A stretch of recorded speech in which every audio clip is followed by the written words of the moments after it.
Alam mo kung ano real talk? Hindi lahat ng nakapagtapos masasabi mong may pinag-aralan. Kasi kahit anong taas ng kursong tinapos mo, kung wala kang modo at pangit ang tabas ng dila mo, walang makikisama sa'yo. At hindi lahat ng hindi nakapagtapos wala nang mangyayari sa buhay. Mas bilib pa rin ako sa mga taong marunong rumispeto, hindi bastos. Na porket nagkaroon lang ng titulo, akala mo kung sino na. May kilala kayong ganito? Oo, marami, di ba? Naakala nila porket may hawak na silang diploma, bida na sila kagad. Pwede na nilang tapak-tapakan yung mga taong hindi nakapagtapos. Hindi naman lahat. Oo, hindi naman lahat, pero maraming ganito, di ba?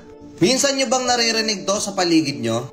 Na may isang taong kaiinisan nyo kasi ang gaspang ng ugali. Tapos gagamitin yung mga linyahan na naturingang may pinag-aralan pero walang modo.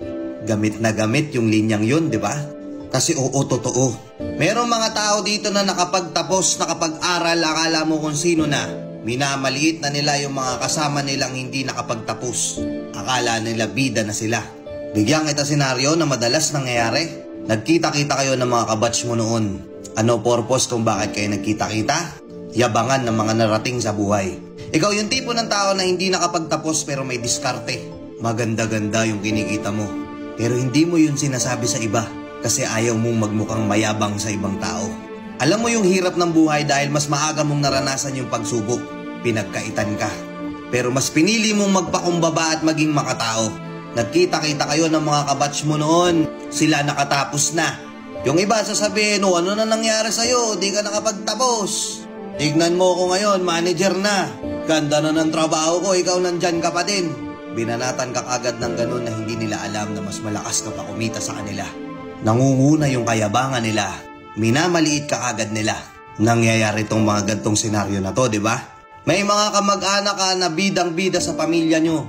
Kasi taas ng tinapos eh. May diploma. Siya yung bida sa pamilya. Pero kapag nagkikita-kita, napakagaspang ng tabas ng dila. Hindi makatao. Akala kasi nung iba, porket nakapagtapos ka, okay lang na magbida-bida ka. Lalapitan ka na ng mga tao. Hahangaan ka na. Oo, hahangaan ka nila kung nakapagtapos ka at nanatili kang mapagkumbaba. Pero pansinin nyo, yung iba nakapagtapos lang nawala na ng respeto. Nakapagtapos lang nag-iba na ugali. Titulado lang, kala mo walang pinag-aralan. Kaya ikaw na nanonood o ikaw na nanonood na pinapatamaan ko. Kung inaakala mong bida ka na porket may tinapos ka at may diploma ka, tapos papakitaan mo ko ng kayabangan, walang modo, walang respeto, magaspang ang ugali, hindi kita ituturing na may pinag-aralan. Kasi alam mo kung ano real talk? Hindi sa taas ng edukasyon na susukat ang pagkatao. Mababa man ang pinag-aralan mo. Kung marunong kang rumespeto, daig mo pa titulado. Time. Nagets mo yung video ko? Kung nagustuhan mo yung video ko, follow mo na lang ako ha. Kuya Marvin TV. Let's go and peace out.